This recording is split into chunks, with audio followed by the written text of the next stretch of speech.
прекрасно слънчево село. Днес ще гледате представление, изиграно от 9 Б клас, специално с пантомима в Национална гимназия за сценични екрани и изкуства град Пловдив. Представлението е по стихотворение на Джани Родари и е режисирано както от Димитър Атанасов, който им преподава по драматичен театър, така и от мене. Какво да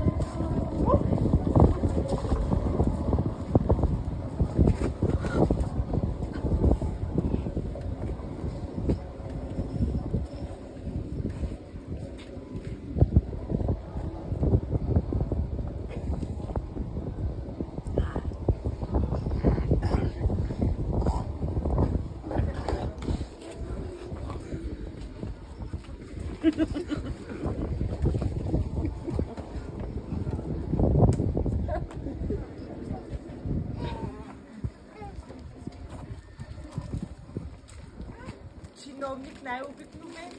Той тръгва в 7 всеки ден и дълго в тролейбуса се бута и се друса.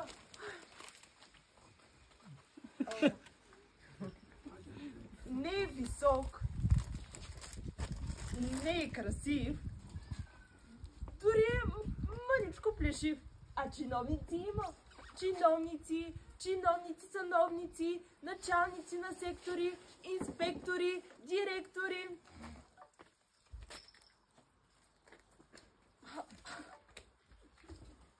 Не, нашия човек дори е несравним с тях по ранг, но той за той пък е мустанг. Как е мустанг? Какво пък той е? Но трябва някой да го чуе, тъй както във всяка къща, когато у дома се връща.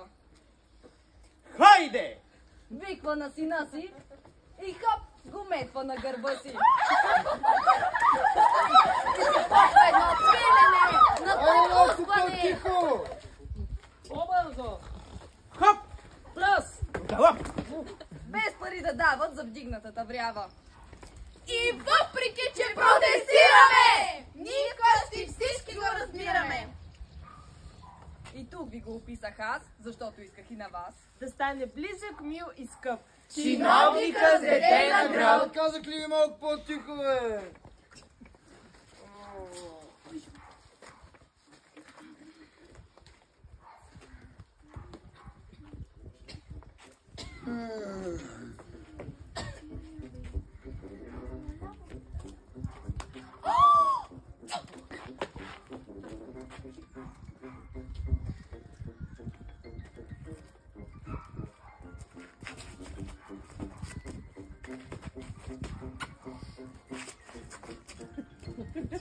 Имаш едно левче? Не, миришеш.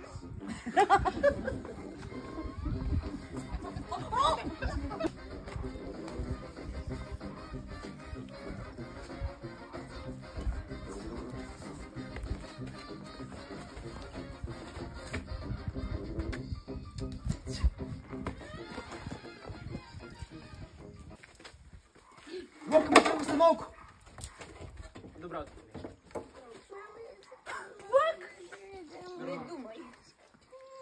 Здравейте! Добър ден! Какво ще ви бъде полезна в този прекрасен слънчев ден? Бих искал да ви попитам... За информация, нагише информация. Благодаря. Здравейте! Да ви питам, откъде бих могъл да си взема билет? Откъде може да си вземе билет? За купуване на билети. На гише номер 2. Благодаря. Здравейте! Добър ден! Добър ден! С какво мога да ви бъда полезна в този прекрасен слънчев ден? Искам да си взема един билет за Стара Загора. Добре, то и аз искам да съм милионерка, ма не става и така. От колко часа имате? За информация, нагише информация. Благодаря. Здравейте! Да ви питам, за колко часа имате за Стара Загора? За колко часа има за Стара Загора? Има от 1, от 3, от 5, от 7. От 1, от 3, от 5 и от 7. Благодаря. Здравейте! Добър ден! Добър ден! С какво мога да ви бъда полезна в този прекрасен слънчев ден? Искам да си взема един билет за Стара Загора от 1 часа. Добре. 15 време. Благодаря, но нямам да ви върна. Стойте, ще имам точно, ще намеря.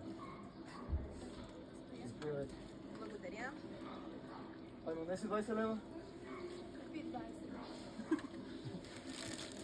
Билета. Абе, образовайте се малко, бе, пише получаване на билети. Благодаря. Влак! Здравейте. Добър ден. Добър ден.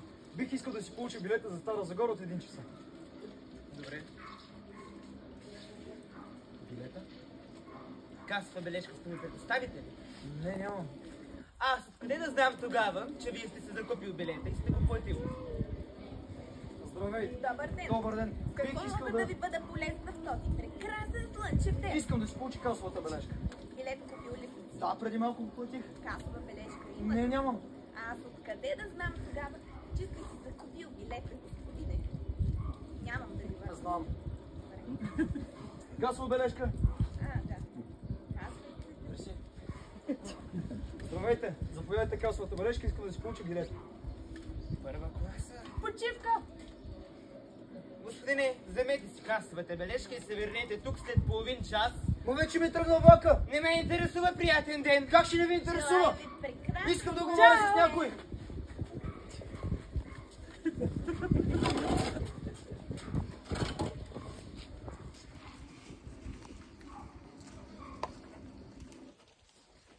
Ето, човека едва диша. Ай, сега с теб ще закарам при баща ти да те напие едно хубаво. Туалетната е натам. Ти не дай ми казва къде е туалетната. Аз работя тук. Този, който си няма пари, нито къща. Към гарата той всяка вечер се връща с молбата си стара и все не намира за себе си гара. И все не намира ни хляб, нито къща. И пак се завръща в чакалнята съща. И щом влака и свири, сънува, че него заводка сирена. Отнейте, зове го. Зове го и казва: честито човече, ти място намери, ти работиш вече. Пазачо, смили се над нуждата чужда. Не дей го събужда, не дей го събужда. Само бездомници тук. Ставай веднага. Хората пътуват сядат на тази пейка ти, ама мърсиш. Бягай. Майко. Различните хора. Различно просторен е пред тях кръгозора. За да стигна до теб, скъпоценните руди, миньора под земята в тъмнината се труди. Дънството крите, но пък той постоянно е загледан в бръздите. Гледната точка от други, съвсем по-висока. Има каса на стълба, управляча на тока. Още по-горе, коминочистача. Без да плаща, гледа на игрището мача.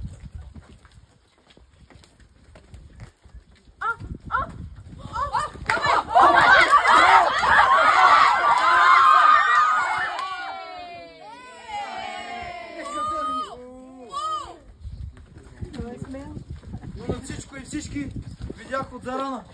Оня, който командва стрелата на крана.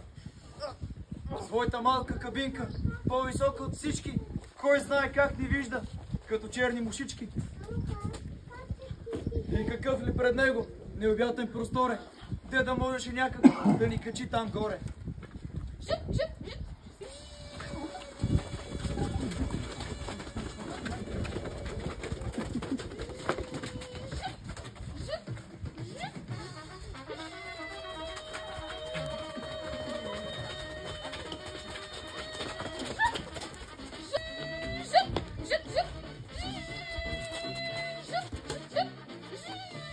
Стига това чочо да е слизал там!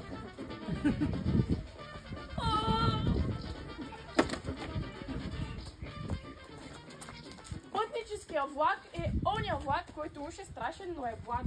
И спира прете. Тя шепне: господин влак, поспрете край мен и ще тръгнете пак. Какво толкова гоните? Нека си починат вагоните. Най-сетне и аз като всяка спирка имам своя началник с свирка. И пътник истински имам и аз, комуто искате да пътува с вас. Не мога, имам заповед строга. Закъснение пак съм, трябва да наваксам. Той отвръща влакът на малката гара и страшно пусти и се вдига в пара. Чиновникът за билетите.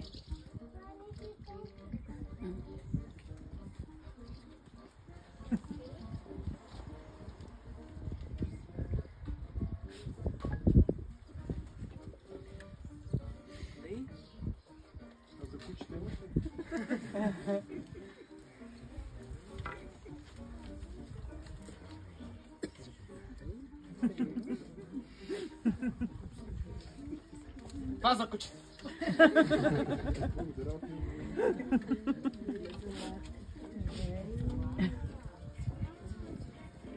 И важни към вагона крачат пътникът и носачът.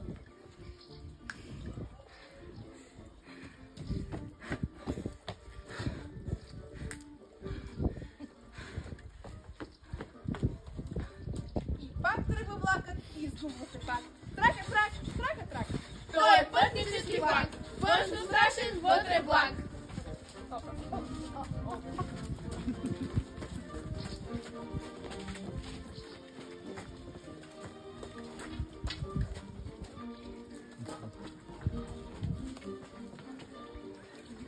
Ако можех да имам едно магазинче с две полички, бих продавал. Познайте какво? Надежда. Надежда за всички. Купете, с стъпка за вас. Всеки трябва надежда да има. И на всеки го бих давал аз. Като трябва за трима. А на този, който няма пари, И само отвънка поглежда. бих му дал, без да плаща дори. Всичката своя надежда.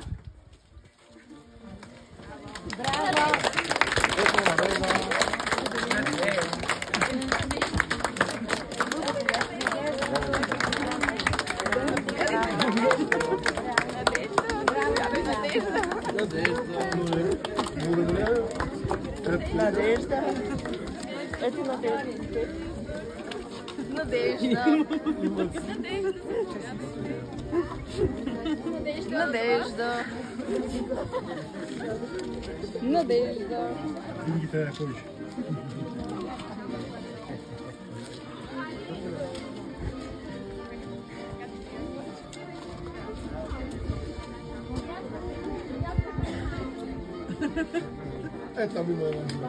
Художественият ръководител или ръководителите. Дайте.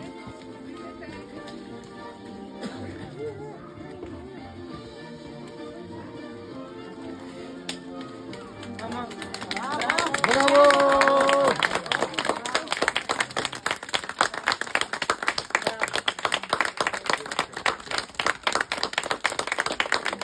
За нас надежда не остана, ама ни дайте надежда от още аплодисменти.